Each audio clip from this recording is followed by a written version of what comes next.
Assalamualaikum warahmatullahi wabarakatuh.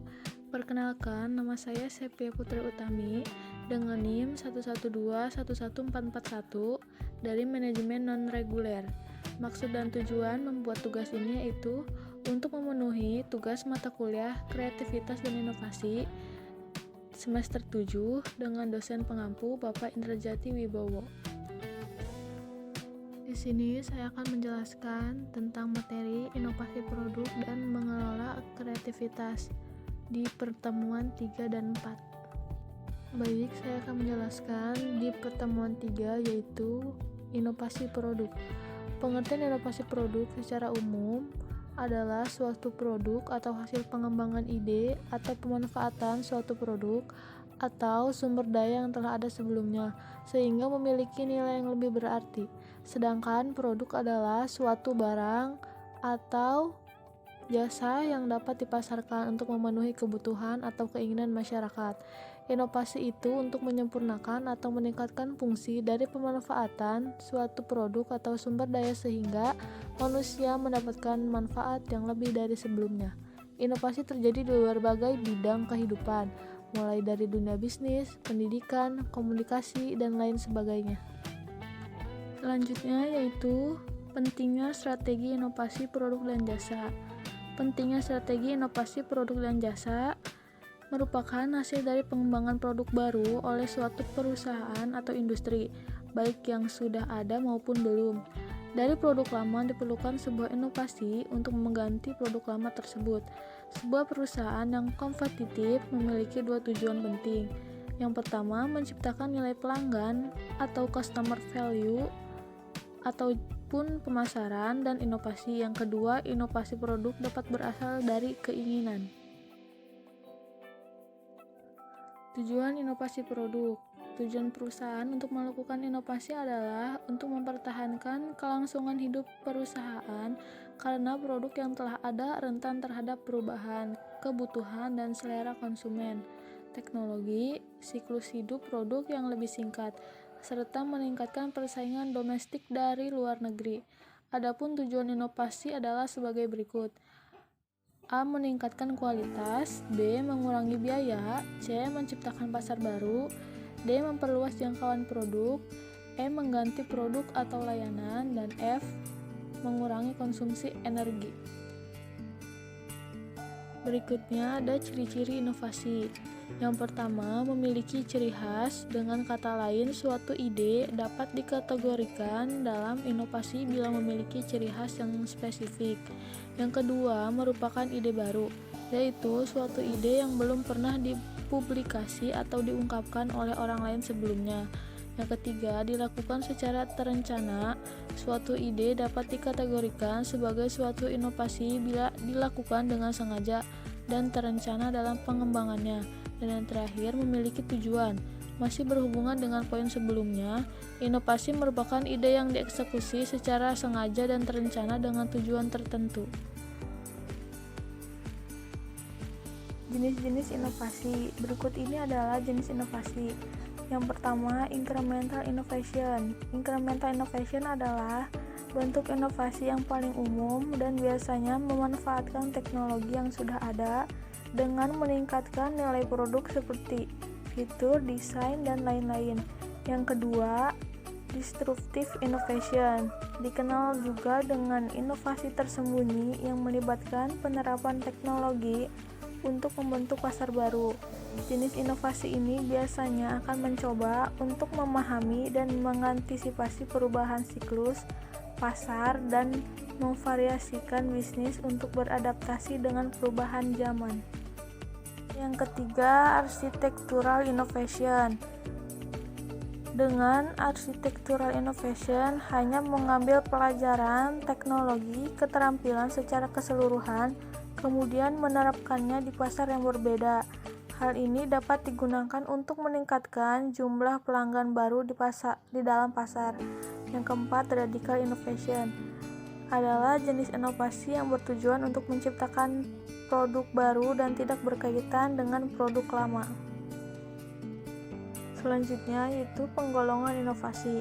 Dikutip dari buku Ilmu Pengetahuan Sosial, karya Budi Sanjaya dan kawan-kawan bahwa Robertson menggolongkan inovasi dalam 3 macam, di mana penggolongan ini didasarkan atas dampak inovasi terhadap perilaku dalam struktur sosial yang digunakan dalam pemasaran, yaitu yang pertama, inovasi terus-menerus berupa modifikasi terhadap sesuatu yang sudah ada. Yang kedua, inovasi terus-menerus berupa pembuatan produk yang baru atau merubah produk yang sudah ada namun tidak berubah. Pola perilaku yang sudah mapan di mata konsumen. Inovasi terus-menerus yaitu menciptakan produk yang baru dan tidak ada kaitannya dengan produk lama. Proses inovasi. Ada 2 tahapan khusus yang dilewati, yaitu discovery dan innovation. Discovery dimaknai sebagai penemuan unsur-unsur kebudayaan baru yang sebenarnya unsur yang ditemukan itu sudah ada, baik itu berupa ide yang baru atau alat yang baru yang dihasilkan oleh seseorang atau rangkaian beberapa orang dari suatu masyarakat. Innovation dimaknai sebagai penciptaan sesuatu yang baru, benar-benar baru atau belum ada sebelumnya. Penciptaan ini bisa berasal dari proses perbaikan dan penyempurnaan terhadap sesuatu yang sudah ada. Penemuan baru dalam tahap innovation betul-betul sudah ada digunakan oleh masyarakat. Berikutnya ada manfaat inovasi. Beberapa manfaat inovasi dalam bisnis ada memecahkan masalah yang sulit untuk diselesaikan, meningkatkan produktivitas perusahaan, membuat bisnis Anda menjadi unik, dan mengalahkan kompetitor yang kuat. Materi selanjutnya, dimensi inovasi produk. Menurut penelitian Sekardila Pratiwi tahun 2016, terdapat 3 dimensi inovasi produk, antara lain: pertama, perluasan line atau line extension, yaitu produk yang dihasilkan perusahaan bervariasi sehingga memudahkan konsumen mencari barang sesuai kehendaknya. Kedua, produk baru atau me-too produk, yaitu produk baru bagi perusahaan tetapi tidak baru bagi pasar. Ketiga, produk benar-benar baru atau new to the world produk, adalah produk yang termasuk baru baik bagi perusahaan maupun pasar. Tipe inovasi produk. Inovasi berbasis modula, inovasi berbasis ukuransi, inovasi berbasis desain, inovasi berbasis pengembangan bahan komplementer, dan inovasi berbasis pengurangan upaya. Faktor inovasi. Perusahaan-perusahaan yang bersaing dalam kondisi globalisasi perekonomian dihadapkan pada 2 keputusan penting: apakah akan menjadi perusahaan-perusahaan yang proaktif atau reaktif. Keputusan perusahaan untuk melakukan inovasi dipengaruhi oleh 3 faktor, yaitu: pertama, kondisi industri di mana perusahaan; kedua, sejarah dan strategi perusahaan saat ini; dan yang ketiga, sumber daya manusia dan material. Cara terbaik dalam melaksanaan pengembangan produk. Menurut Lott tahun 2002, mengembangkan pelaksanaan inovasi produk melintasi dimensi, orientasi customer, dan demandful. Kerjasama lintas fungsional dalam perusahaan, dukungan top manajemen, keberadaan champion, dan kualitas pelaksanaan sebagai proses yang telah ditetapkan secara resmi.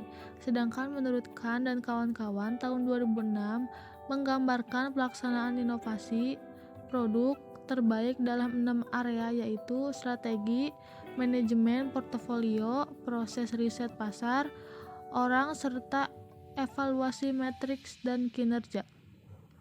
Dan ada peran pemasaran, marketing dalam inovasi produk.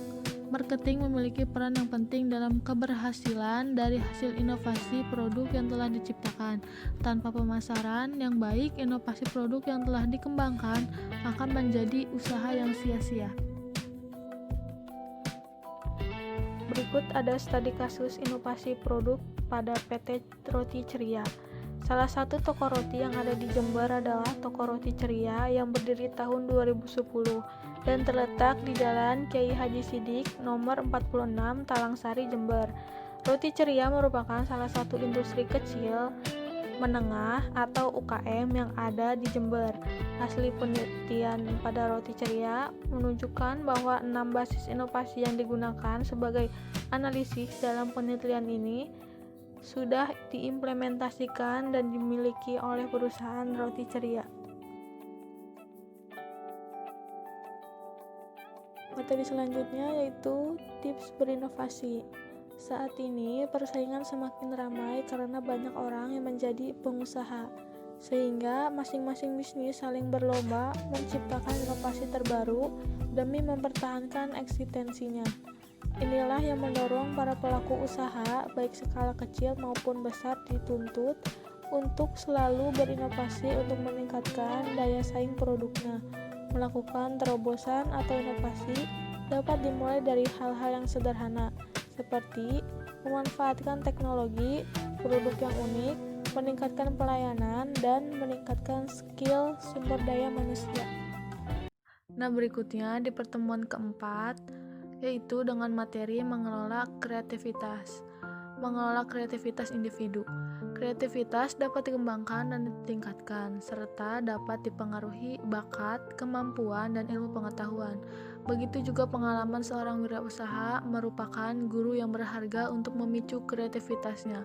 Seorang wirausaha dikatakan kreatif apabila mempunyai kemampuan untuk menciptakan sesuatu yang baru.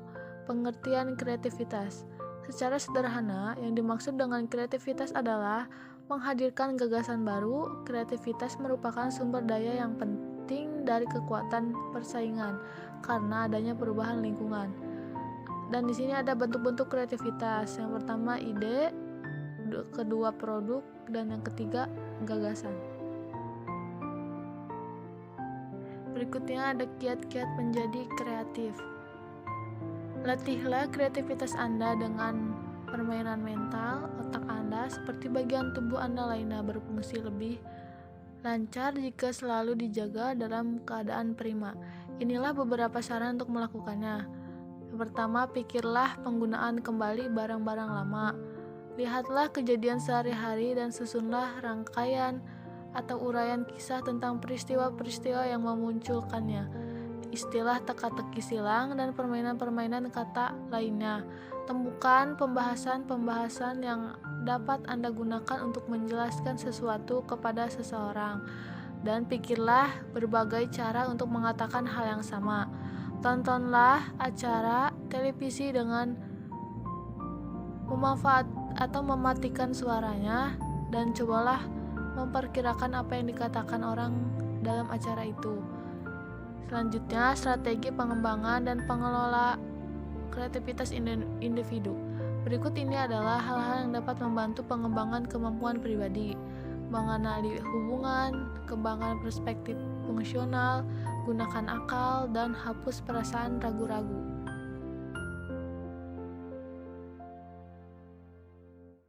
Pola pemikiran dan ciri-ciri kreatif.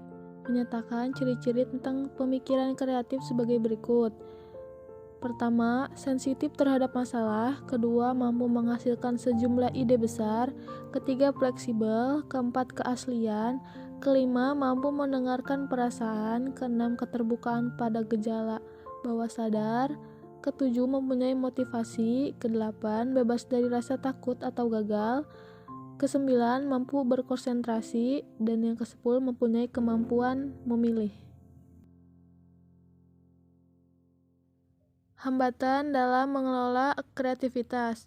Kreativitas akan terhalang muncul oleh sebab, yaitu mencari jawaban soal hanya satu yang benar, fokus pada harus logis, tidak boleh aneh-aneh, harus taat pada aturan, tetap konsisten pada praktek yang dilakukan selama ini, menganggap permainan satu hal membuat waktu dan percuma, terlalu menekankan pada spesialisasi, menghindar dari sifat ambiguity dan sifat mendua, takut terlihat bodoh, takut salah dan takut gagal, dan terpaku pada stigma atau saya tidak kreatif.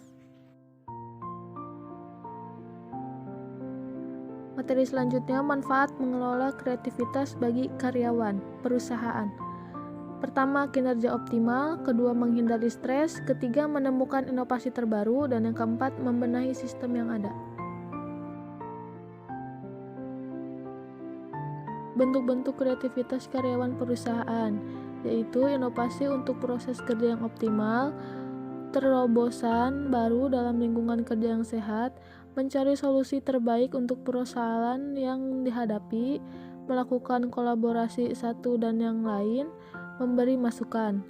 Dan materi yang terakhir yaitu dukungan untuk meningkatkan kreativitas karyawan yang optimum dan pentingnya kreativitas dalam kehidupan.